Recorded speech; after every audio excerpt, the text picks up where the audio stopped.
Mahabharata, Chapter 22, The Reunion, read by Nirvan Bajaj, Ekveer Bajaj and Siana Zaveri.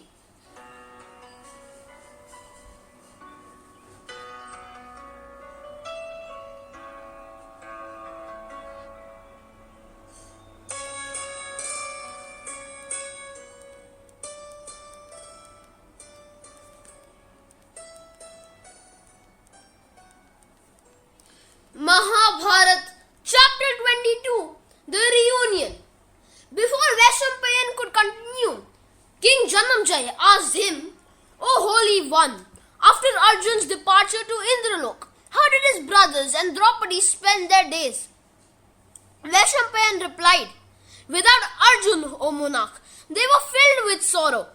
They continued to live in the Kamyaka forest in profound melancholy.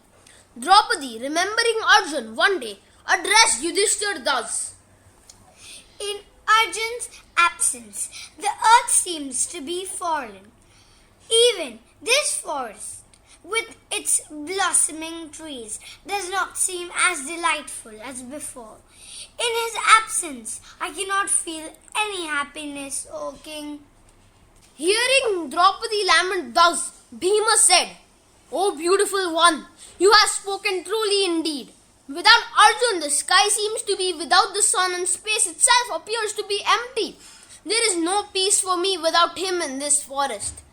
Then Nakul, in a voice choked with emotion, said, "Indeed, what happiness can we find in the woods without that hero equal to a god? I do not desire to live in the Kamyaka forest any longer." And Sahadev lamented, "O king, my heart is inconsolable. I prefer leaving the forest to living here without Arjun.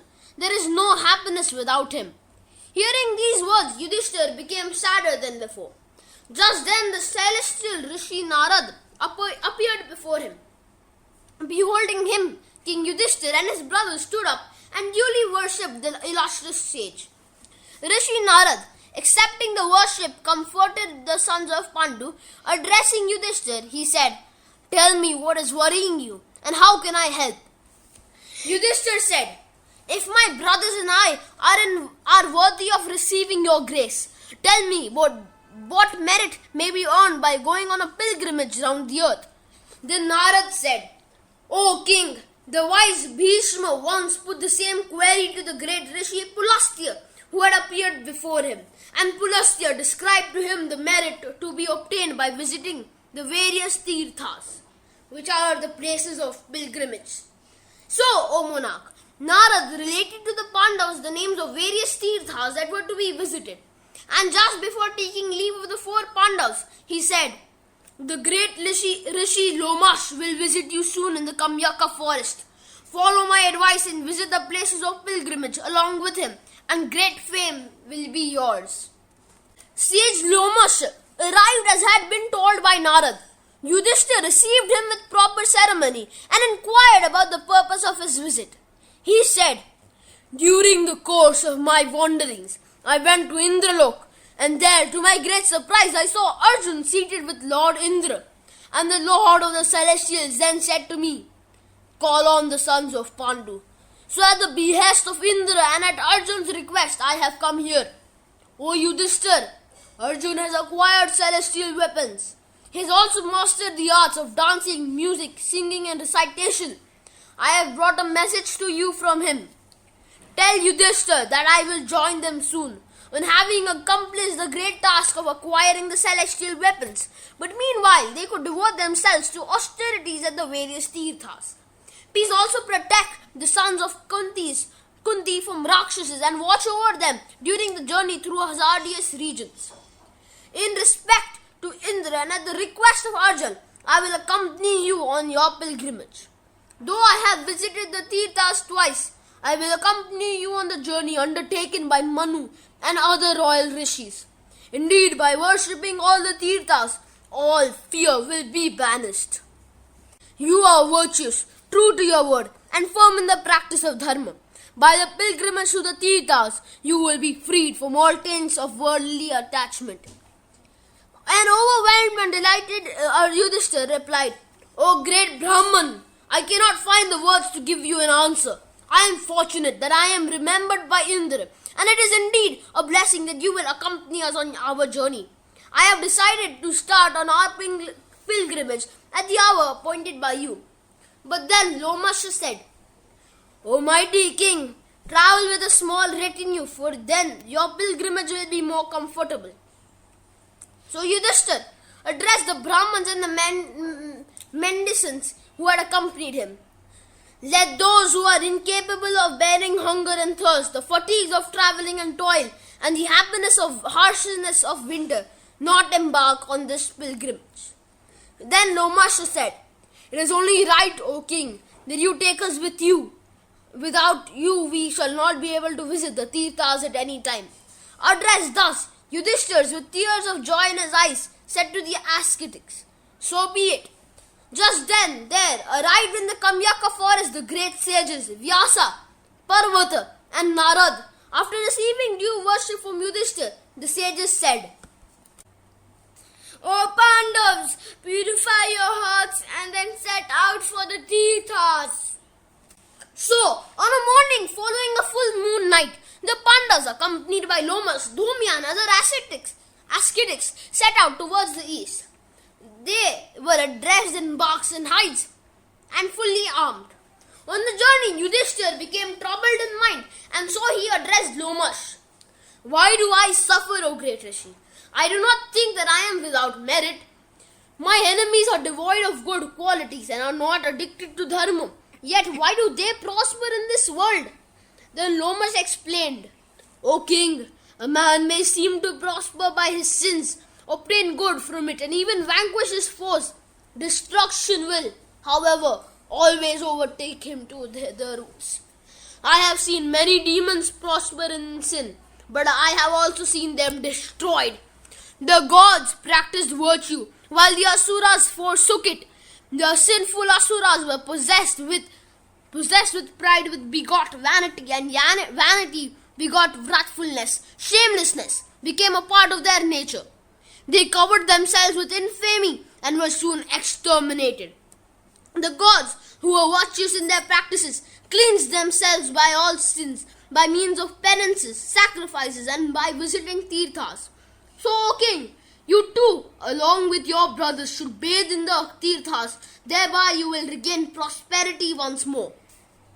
The Pandavas, accompanied by the Brahmins and the Rishis, visited several Teerthas and performed various rites and gave away money and cows in charity. In the course of their journey, the Pandavas reached the holy spot of Prabhasa, which was near the Dwarka. Here, Yudhishthira engaged himself in penances. News about this reached Balram and Krishna. Accompanied by their troops, they came to Prabhasa. But what happened when the Rishis reached the holy spot? Beholding the sons of Pandus with their bodies besmeared with dirt and Draupadi looking sad, the two leaders of the Vrishni tribe, Krishna and Balram, spoke out in loud lamentations. Balram said, "O Krishna, I do not think that dharma leads to any good, or that unrighteousness practices will bring unhappiness. Look at Yudhishthira and see how miserable he appears in his matted hair and garments of bark, while Duryodhana is ruling the earth." Then Satyaki, one of the Vrishnis, said, "O Balram, this is no time for lamentation. Let us act on our own and do what is proper. Yudhishthira is not one who will speak about his troubles. Those who have people to look after their welfare do not undertake anything themselves. So it is up to us to go on to the aid of the sons of Pandu. So let the sons of the Dhritarashtra be swept away by the Vrishni forces and be sent to the abode of Yama. Then let Abhimanyu rule the world till the large-hearted and noble Yudhishthira fulfills his vows. Afterwards, the earth will come under the umbrella of Yudhishthira." But Krishna said, "O Satyaki, you spoke well, but Yudhishthira would never accept even the overlordship of the whole earth if it was not won by the strength of his own arms." Then Yudhishthira intervened and said, "O Satyaki, it is not strange that you speak thus, but to me this truth is that the first consideration about that of sovereign power itself, and the truth is that I have to complete my years in exile. When the time comes for feats and bravery, Krishna will be with us to inflict defeat on the enemy. Oh, you brave men of the Vrishni race, go back today. I know that you are my patrons. I shall see you again when we meet you again, happily. After leaving Prabhasa, the Pandavas travelled to various other Teerthas. They finally arrived in the foothills of the holy Himalayas. Except Yudhishthira, the others donned their armour. Then Lomas said, O Pandavas, gather up your energies, for you are about to ascend Mount Kailash, whose forests are inhabited by Yakshasas, Gandharvas and Rakshasas. Then, turning to the Ganga flowing by, Lomas said, O goddess Ganga, protect the Pandavas who are about to enter the mountainous region sacred to Indra. But a worried Yudhishthira addressed his brothers. You have heard that sage Lomas has said, O Bhima, Sahadev and the rest, return from this point and wait at the mouth of the Ganga, protecting Draupadi till I come back. Sage Lomas and I will proceed, subsisting on whatever mere food is available and absorbing our cows. But the brothers and Draupadi did not heed his advice. They, along with the rest of their retinue, went ahead on the mountainous trail. As they walked towards the Gandhamdhana forest, Draupadi, who was unaccustomed to travel on foot, faltered. Help! Help! Nakul, who was behind her, ran forward. Draupadi! Yudhishthira placed Draupadi's head in his lap and lamented. Oh, what have I done? It is because of me that these delicate feet have had to suffer the pains of the journey. The fool that I am, my addictions to dice has brought all of us to this sorry predicament. Oh Bhima, we have greater perils ahead on our journey through the snow-bound mountains. How will Draupadi withstand the hardships of the ascent? As Yudhishthira wondered what to do, Bhima's face suddenly lightened up. Ghatotkach will carry her. I have only to think of him and he will be here. Bhima closed his eyes and thought of Ghatotkach, and in a faraway forest, Ghatotkach suddenly stood still. My father needs me. Come with me. The next moment, he said, Father, here I am, ready to do your bidding. Ghatotkach, you can fly anywhere at will. Carry Draupadi and follow us to the Gandhamdhan forest, but fly low so that she does not become ill. Ghatotkach said, She will have no reason to feel uneasy, for all of you will be with her. My attendants will carry you. Carried swiftly by the benign Rakshasas, the Pandavas covered much distance, till one day they reached the hermitage of Nara and Narayana. The inhabitants of that place received the Pandavas with honor. Welcome to our hermitage, virtuous ones. The Pandavas dwelled there for some time, in expectation that they might get to see Arjuna. Then one day, as Draupadi and Bhima were walking in the beautiful forest hermitage, Draupadi said, Bhim, look at this beautiful flower.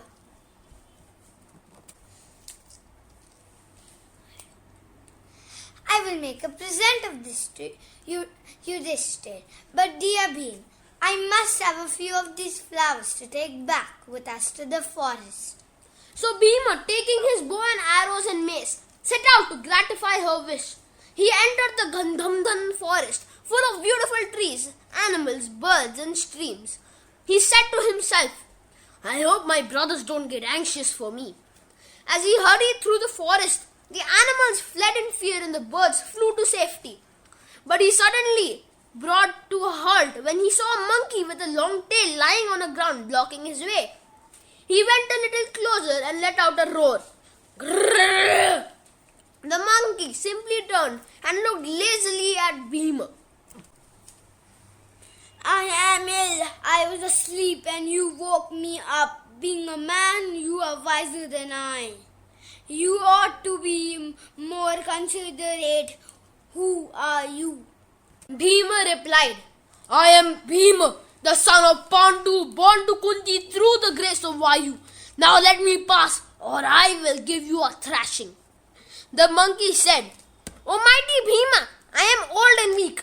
Have pity on me, lift my tail and place it aside and go across. Bhima thought to himself, "Ha! This monkey is a weakling. I can push his tail with my left hand." But surprisingly, he could not move it even a bit. So he tried with both hands. But, no! I can't believe it. I'll take a deep breath and try again. But it was of no avail. What's the matter with me? I, Bhima, am unable to lift the tail of a mere monkey. But it is a mere monkey. If not, who is he? He said to the monkey, "Pray, tell me who you are." The monkey magically turned into a big monkey and embraced Bhima and said, "Oh Bhima, I am your brother Hanuman." And then Bhima thought to himself, "I feel a strange power pervading my body." He said to Hanuman, "My fatigue is gone, filled with your strength and your blessing. Oh Hanuman, we are sure to conquer our enemies." Hanuman replied, "I'll do more.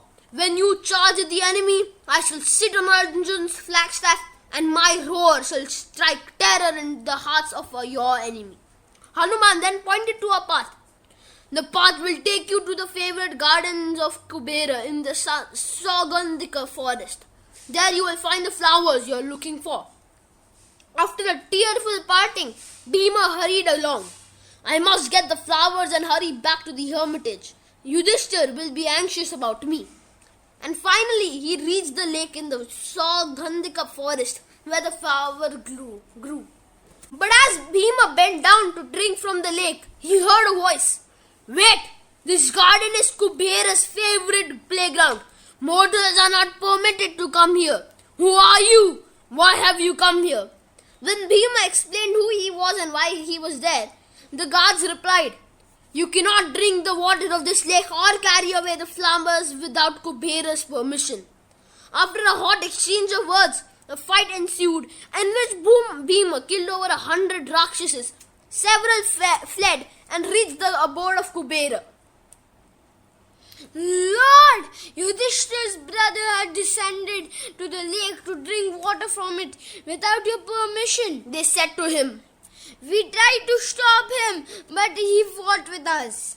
To their astonishment, Kubera smiled. "I know why Bhima is here. Return to your post. Let him take the flowers." Bhima collected the rare celestial flowers. When he returned, the Pandavas continued on their journey, visiting various Teerthas and hermitages. Beholding romantic woods in the mountains reminded them of Arjuna, who had been away from there for 5 years.